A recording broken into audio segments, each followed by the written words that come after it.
वेळातच इथे होणार आहे आणि त्याच्या अगोदरच दुष्काळग्रस्तांना मदत वाटप करण्यासाठीचा शेतकऱ्यांचा भेटीचा आणि संवादाचा कार्यक्रम इथे झालेला आहे। पर्यावरण मंत्री रामदास कदम, सार्वजनिक बांधकाम मंत्री आणि आरोग्य मंत्री एकनाथजी शिंदे, खासदार चंद्रकांत खैरे, नामदार अर्जुन खोतकर आणि आपले व्यासपीठावरती उपस्थित असलेले खासदार रवीजी गायकवाड, बदामराव पंडित, माजी आमदार श्री माने, माजी आमदार श्री सुनील दांडे, अंबादास दानवे दोघेही जिल्हा प्रमुख व्यासपीठावरती उपस्थित असलेले आणि थोड्याच वेळ त्या सभेला संबोधित करण्याच्या अगोदर काही इथे मुद्दे मांडण्यासाठी म्हणून मी तिथे आपल्याशी संवाद साधते आहे। बीड जिल्हा म्हटलं तर प्रचंड मोठ्या प्रमाणामध्ये पाण्याची टंचाई तर प्रत्येक गावात आहे। याच्यापूर्वी सुद्धा बीडमध्ये आपण भरपूर दौरे केलेले आहेत, शेतकऱ्यांशी संवाद साधलेला आहे आणि संपूर्ण मराठवाड्यामध्ये आपण बघतोय की शेतकरी आत्महत्या यांचं प्रमाण सुद्धा गेल्या काही वर्षांमध्ये वाढत चाललेले आहे। मग त्याच्यामध्ये शेजारच्या लातूर जिल्ह्यामध्ये शिक्षणासाठी पैसे नाहीत म्हणून आत्महत्या केलेली शीतल वाळ्यासारखी भगिनी असो किंवा नुकतंच जी माजलगावमधली घटना घडली, कारण सामाजिक आहे, परंतु 7 मुली झाल्यानंतर औषधं न जिचं अत्यंत दुर्दैवी आणि धक्कादायक असं मृत्यू झाला अशी भगिनी असो, अशा अनेक प्रश्नांमध्ये बीडमध्ये चित्र दिसतंय की फार मोठ्या प्रमाणामध्ये शेतकऱ्यांना दुष्काळाचा चटका हा बसलेला आहे। याच जिल्ह्यामध्ये आपल्या सगळ्या पदाधिकाऱ्यांनी शिवजल क्रांतीसाठी सुद्धा भरपूर काम केलेलं आहे, परंतु इथे मला सांगावंसं वाटतं की ज्या घटना सगळ्या घडतायत, मग राजकारणात काल दिल्लीला काय घडलं आपण पाहिलेलं आहे की समाजातल्या कुठल्याही जाती धर्मात जन्मलेली व्यक्ती असो त्यांच्यासाठी सुद्धा 10% आरक्षण देण्याचा निर्णय काल लोकसभेमध्ये पारित झाला, आज राज्यसभेमध्ये निर्णय होणार आहे। खरं तर हाच प्रश्न, हीच मागणी अनेक वर्षापासून शिवसेनेने त्याच्याचवरती आवाज उठवलेला आहे आणि मुद्दाम मला इथे नमूद करायला हवं, हिंदू हृदय सम्राट शिवसेना प्रमुख बाळासाहेब ठाकरे यांचं सातत्याने हेच म्हणणं होतं की जाती धर्मापैकी कुठल्याही व्यक्ती असो, अत्यंत जे गरीब आहेत त्या प्रत्येकाला संरक्षण आणि आरक्षण हे मिळालं पाहिजे, त्यांना त्याच्यामध्ये संधी मिळाली पाहिजे।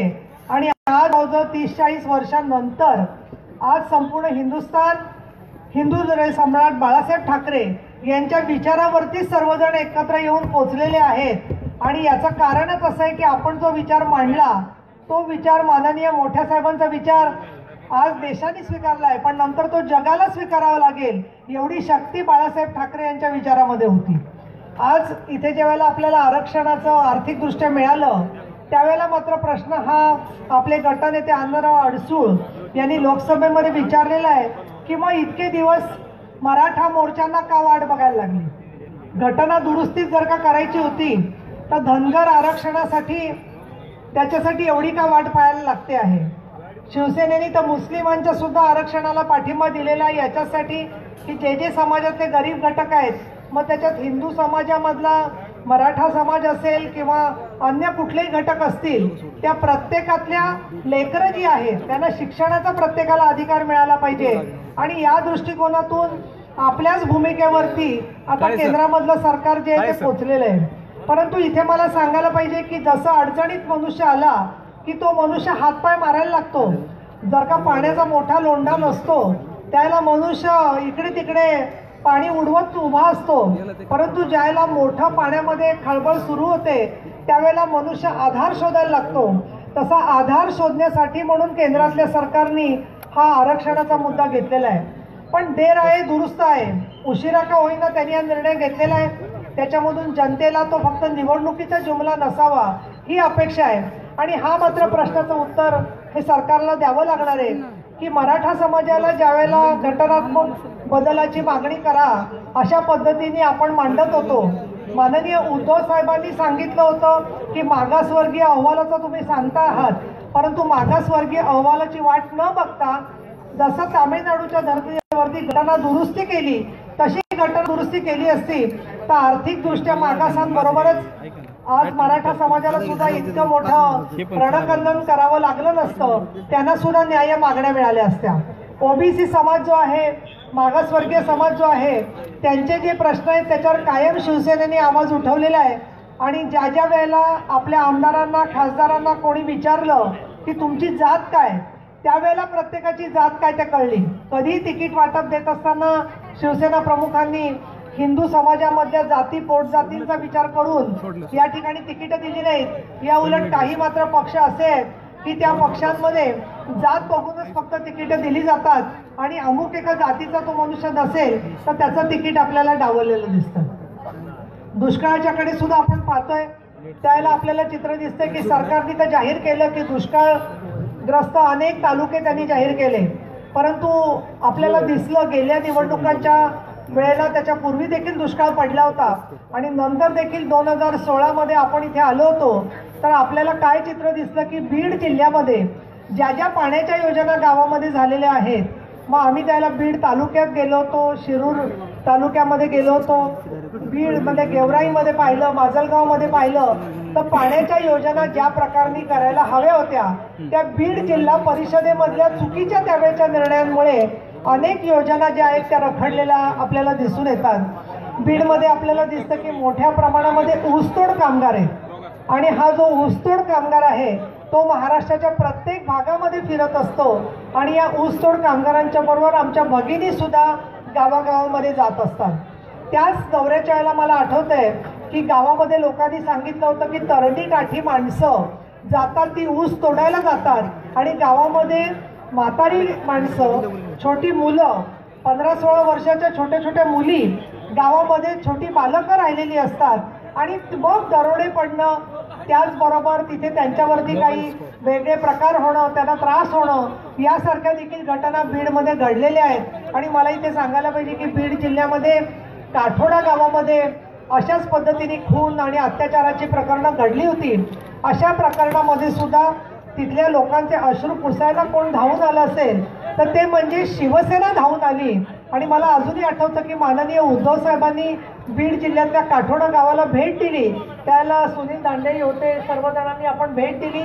नंतर शिक्षा झाली त्या केसमध्ये आणि शिक्षा झाल्यावर मला सांगायला पाहिजे की त्यांच्या कुटुंबातला एक छोटा मुलगा होता सतीश नावाचा, की ज्या मुलांनी माननीय उद्धव साहेबांच्याकडे इच्छा व्यक्त केली होती की मला शिकायचंय आणि मला शिकत असताना माझ्या पाठीमागे शिवसेनेने उभं राहावं आणि त्यावेळेला शिवसेना सतीशच्या पाठीमागे उभी राहिली.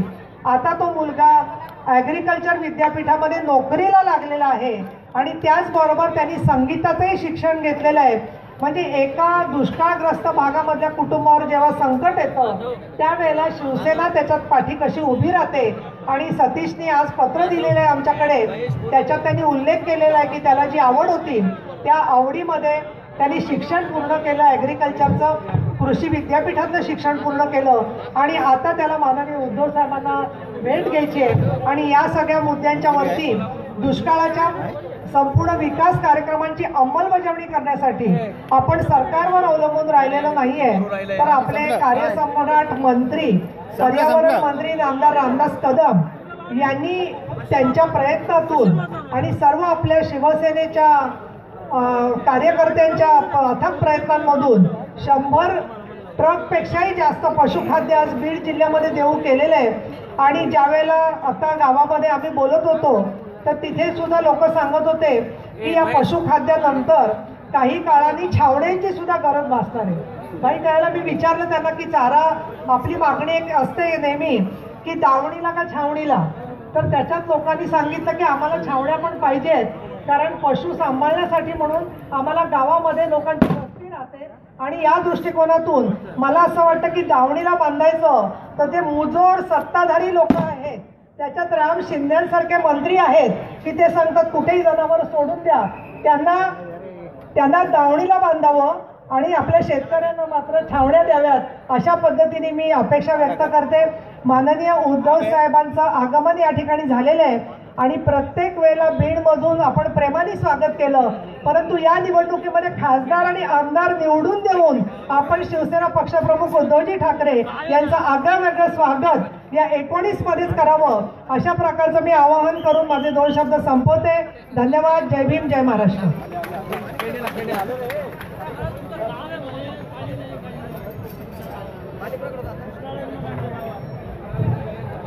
आदरणीय उद्धव साहेबांचं या ठिकाणी आगमन होत आहे. आपण सर्वांनी टाळ्यांचा गजर करायचा आहे. दुष्काळ गंभीर शिवसेना खंबीर घेऊन माननीय श्री उद्धवजी ठाकरे साहेब यांचा या कार्यक्रमस्थळी आगमन होत आहे.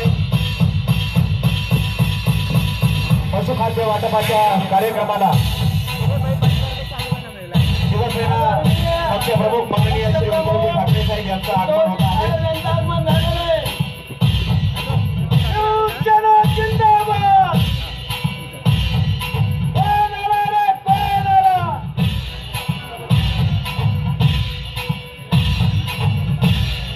या ठिकाणी आदरणीय उद्धव साहेबांचं आगमन झालेलं आहे. त्यांच्यासोबत शिवसेना नेते तथा पर्यावरण मंत्री नामदार रामदास भाई कदम आणि शिवसेनेचे सर्व मान्यवर नेते आहेत.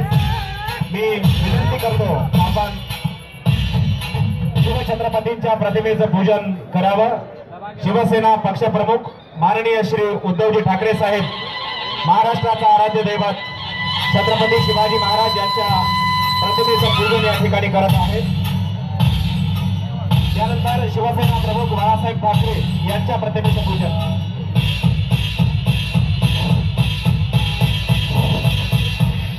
छत्रपती शिवाजी महाराज की अखंड हिंदुस्थानचे कैवारी प्रबोधनकार सुपुत्र देव देश धर्म मराठी मनाचे मानबिंदू हिंदू अस्मितेचे शिरोमणी हिंदुस्थानचे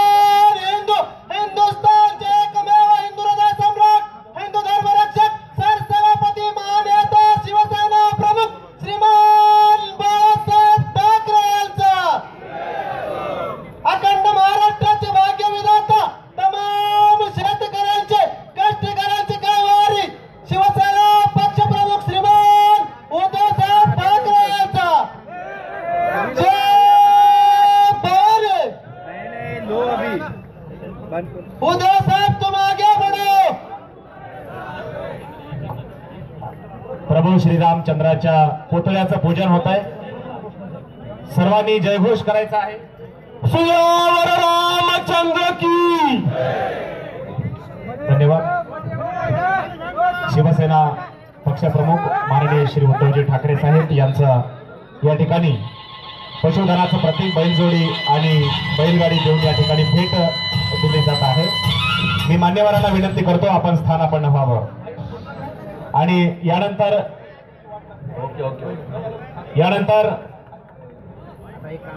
शिवसेना नेते तथा पर्यावरण मंत्री नामदार रामदास भाई कदम आपल्या सर्वांशी संवाद साधत आहेत. आपण त्यांचं टाळ्यांच्या गजरात स्वागत करूया.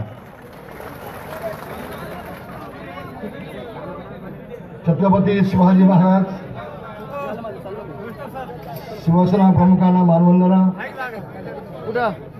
बांधवांनो, दुष्काळ हा मराठवाड्याच्या 5वीच्या पुस्तकात आपल्याला पाहायला मिळतोय.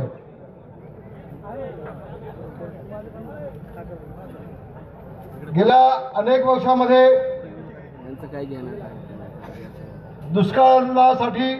दुष्काळग्रस्त शेतकऱ्यांना मदत करण्यासाठी शिवसेनेचे पक्षप्रमुख मान्य उद्धव साहेब नेहमीच आलेले आहेत. अनेक नेते येतात,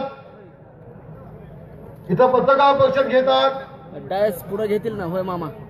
दुष्काळाची पाहणी करण्याचं नाटक करतात. खाली हाताने येतात, खाली हाताने जातात. आज अभिमानानं सांगेन, उद्धव साहेब आले ते खाली हाताने आले नाहीत. येताना 100 ट्रक पशुखाद्य दुष्काळग्रस्त शेतकऱ्यांच्या मुख्य जनावरांसाठी वाटण्यासाठी येताना घेऊन आलेले आहेत. आणि म्हणून मी प्रथमतः मराठवाड्याच्या वतीनं उद्धव साहेबांचे मनापासून आभार मानतो. आपल्याला सगळ्यांना कल्पना आहे, मराठवाडा हा दुष्काळानं होरपळतोय. माध्यमामध्ये ज्यावेळेला आपण पाहिलं की शेतकरी आपल्या जनावरांना पोसू शकत नाही, पाणी देऊ शकत नाही आणि म्हणून जनावरांना मोकळे सोडून देत आहेत, आपल्या नातेवाईकांकडे पाठवत आहेत. ही अवस्थापर्यंत उद्धवजींनी आमच्या नेत्यांना बोलून घेतलं आणि आम्हाला सक्तपणे सांगितलं, सगळ्या बाजूला ठेवा, तुमचे सगळे मंत्री संत्री नेते यांनी मराठवाड्याचा आणि मराठवाड्यातल्या शेतकऱ्यांचे अश्रू पुसण्याचं काम हे शिवसेनेकडून झालं पाहिजे असा आदेशात सगळ्या मंत्र्यांना आणि मंत्र्यांना उद्धवजींना मारला. इथं आज डाव्या बाजूला आपण पाहतोय पाण्याच्या टाक्या घेऊन सोबत आलेत उद्धव साहेब, पशुखाद्य घेऊन आलेत. शिवसेनेच्या वतीनं सर्वे करायला लावलाय. कुठल्या गावामध्ये अजून टँकर जात नाही आणि पाण्याची आवश्यकता आहे. उद्याच्या 10 दिवसामध्ये आमच्या हातामध्ये तो सर्वे येतो